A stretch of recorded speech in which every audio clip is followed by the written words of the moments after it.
Project వారి 9వ వెంచర్లో ఉన్నామండి. ఇది దాదాపు 1.5 year అవుతుందండి ఇది వేసి. మీరు చూడొచ్చు గ్రోత్ ఏ విధంగా ఉందో. మొక్కలు చూడొచ్చు బ్రహ్మాండంగా పెరిగాయి. మరి పక్కకు వచ్చి చాలా ఉండదు. ఇక్కడ ఖచ్చితంగా ఎగిరి 1.5 years మనకి ఇక్కడ గ్రోత్ వచ్చింది. చక్కగా పెరిగాయి. 10% వచ్చింది. కాబట్టి మీరంతా కూడా వేసాయి ప్రాజెక్ట్స్లో కెపాసిటీ దగ్గర కొనుక్కొని మీ పిల్లలకి మీ కుటుంబానికి రాబోయే తరానికి పొజిషన్లో కలిసి.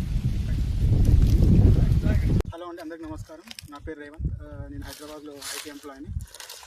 లాస్ట్ ఇయర్ 2022 November 5th మేము తంగిరాల ఎన్ఎస్పి రెడ్ శాండిల్ ఫార్మ్స్లో ఈ ప్లాట్ తీసుకోవడం జరిగింది.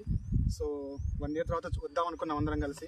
సో మేము తీసుకున్నప్పుడు చిన్న శాప్లింగ్ ఇది. సో ఈరోజు November 5th 2023. సో మీరే చూడవచ్చు ఎంత పెద్దగా అయింది. సో మెయింటెనెన్స్ అంతా బాగుంది. So thank you NSP. Thanks for all.